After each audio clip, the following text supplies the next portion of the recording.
Bien-aimé, le jugement. Jean 12, verset 47 à 48. Si quelqu'un entend mes paroles et ne les garde point, ce n'est pas moi qui le juge, car je suis venu, non pour juger le monde, mais pour sauver le monde. Celui qui me rejette et ne reçoit pas mes paroles à son juge. La parole que j'ai annoncée, c'est elle qui le jugera au dernier jour. Bien-aimé, le jugement est un fait, ce n'est pas un débat.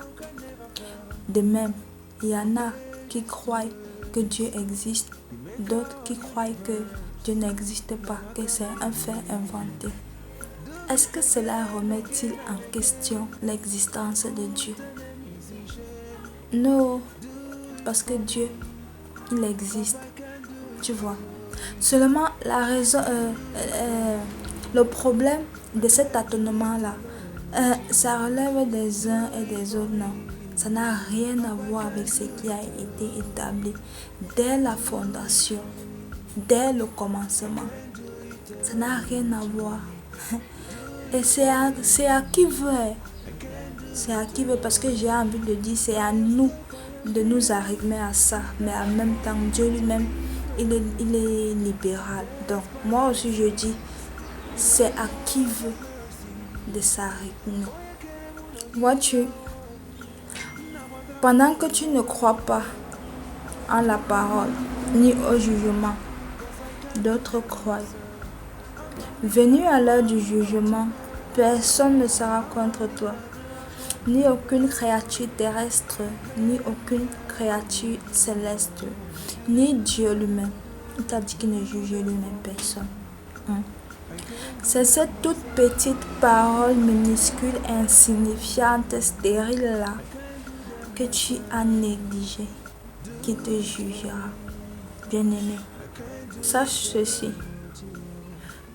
Celui qui entend la parole et ne la met pas en pratique, ne l'obéit pas, n'est-ce pas, se condamne lui-même. Ce jour, il te dira, ce que j'ai dit à X, il a écouté ma voix, il a obéi, il s'est soumis à moi. À toi, j'ai reporté la même chose. Pourquoi tu t'es rebellé? En ce moment, tu répondras quoi? N'est-ce pas, c'est comme nos enfants. Tu payes sa scolarité. Tu remplis toutes les exigences académiques et souvent même domestiques. Au prix parfois des sacrifices. Ce qui l'octroie des droits dans cette académie-là. Il y va, il rejoint les autres. Ensemble, ils partagent les mêmes droits. Mais au moment des résultats, le tien, il échoue. Bien-aimé, en ce moment-là, il te donnera quelle raison pour justifier son échec? What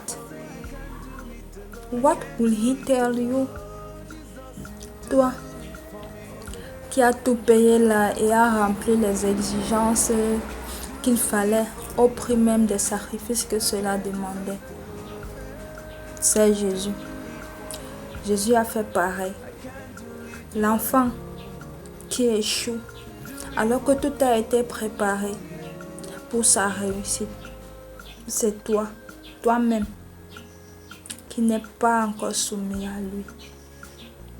Mais Jésus, dans son amour, dit dans Acte 17:30,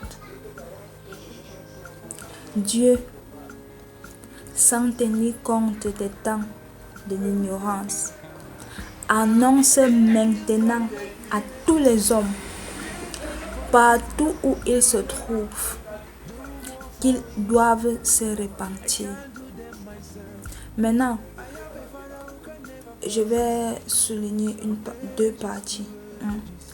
Dieu, sans tenir compte du temps d'ignorance, ça veut dire que le temps que tu as passé dans l'ignorance ou tu as passé sans lui, n'est-ce pas, il ne compte pas ça. C'est maintenant là Tu vois, c'est maintenant que ça prend effet. Bien-aimé, saisis l'occasion et sois du corps du Christ.